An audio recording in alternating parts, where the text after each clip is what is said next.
Ramaya Ramabhadraya Ramachandraya Vedasi Raghunathaya Nathaya Sitaya Patiye Namaha.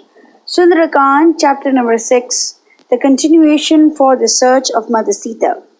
The recitation begins now.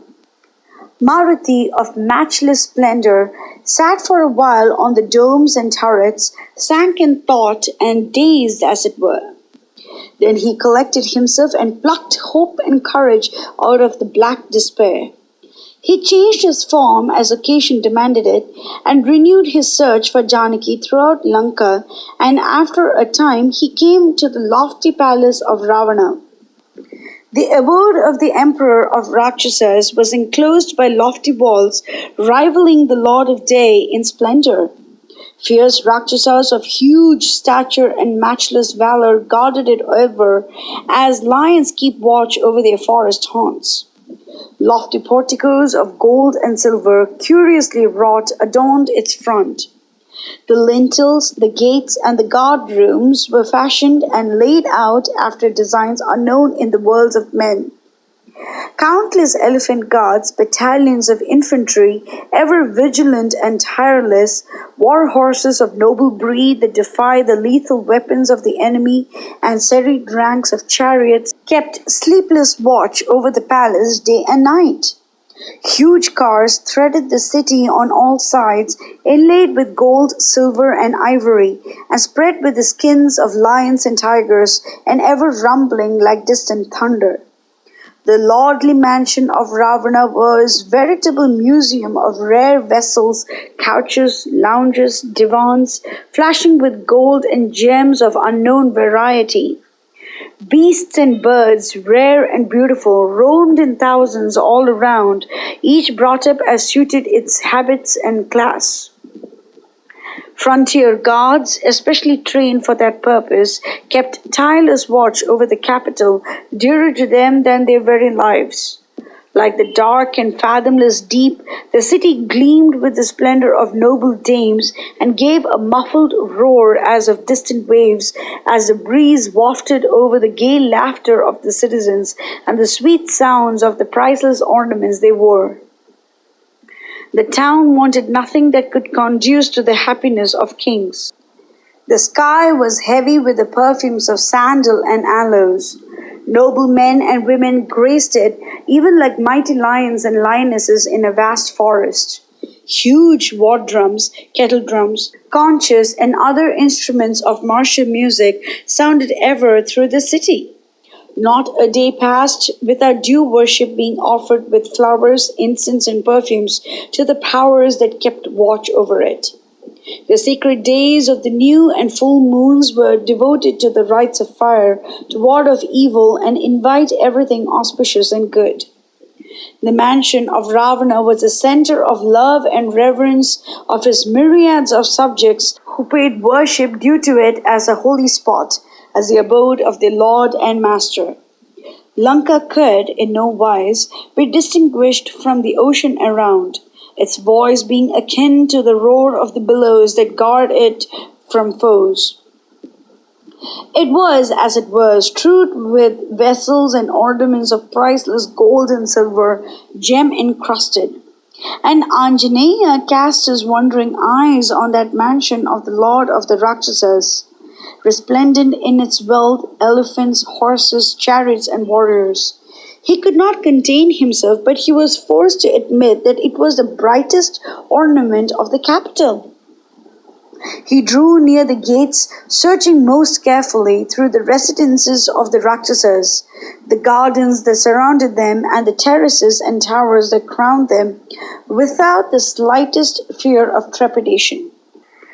Having completed his search through the mansions of the prominent Rakshasas and the sons and brothers of Ravana located within the outer courts, Hanuman then went most carefully through the palaces of Prahasta, Mahaparshva, Kumbhakarna, Vibhishana, Mahodara, Virupaksha, Vidyujiva, Vidyunmali, Vajradamshtra, Shuka, Saran, Indrajit, Jambumali, Sumali, Rashmiketu, Suryashatru, Vajrakaya, Dhumraksha, Sampati, Vidyutrupa, Ghana, Vighana, Sukhanasha, Vakra, Satha, Vikata, Hasra Karna, Dhamstra, Romasa, Yudhonmata, Mata, Dhvajagriva, Heti, Viddujiva, Indrajiva, Hastimuka, Karala, Pisacha, Sonitaksha, and other warriors of note. And he wondered at the wealth and luxury that fell to the lot of those fortunate persons. Leaving them behind him, he came back to the abode of Ravana and passed through the outer courts to the harem. Fierce-eyed Rakshasas that guarded the gates there lay all around in deep sleep. Some of them stood on guard, variously armed with trident, sword, and other weapons. Well-equipped troops lay encamped at regular intervals. As if these were not enough, countless Rakshasas of gigantic stature patrolled the gates and walls in full armor.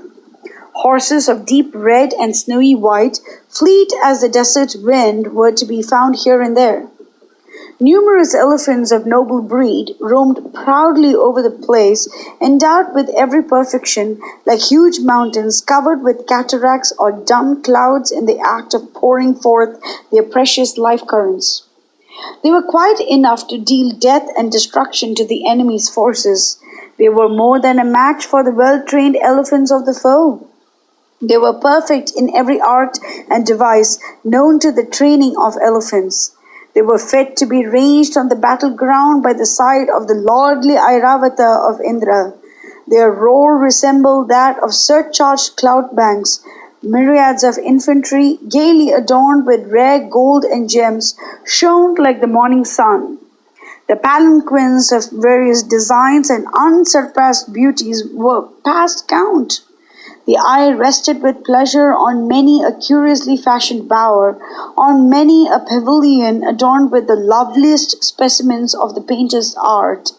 Perfect imitations of hillocks and mounts fashioned of wood and pleasure houses for the dalliance during the day and the night were artistically scattered all over the place.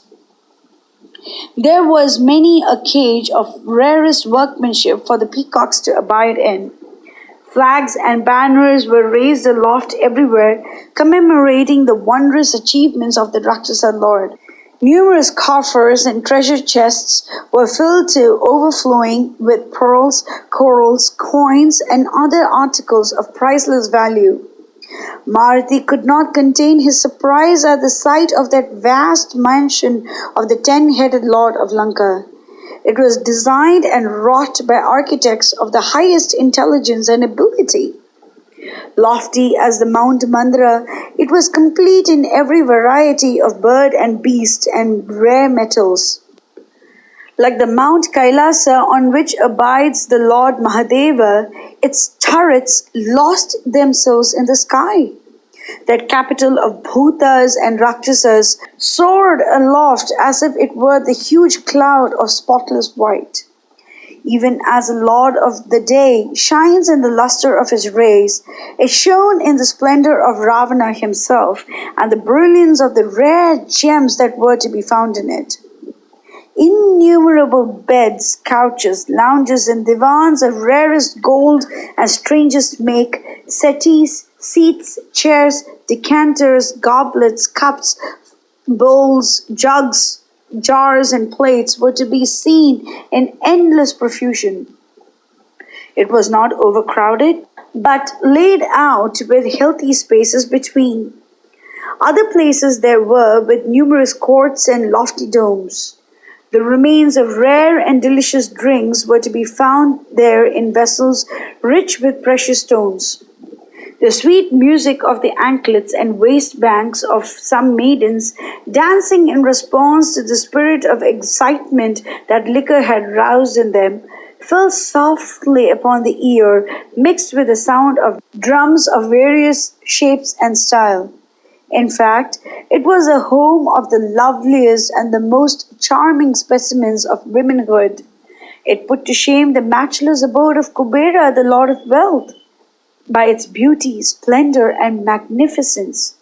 And Anjaneya made his entry into the palace where Ravana abode.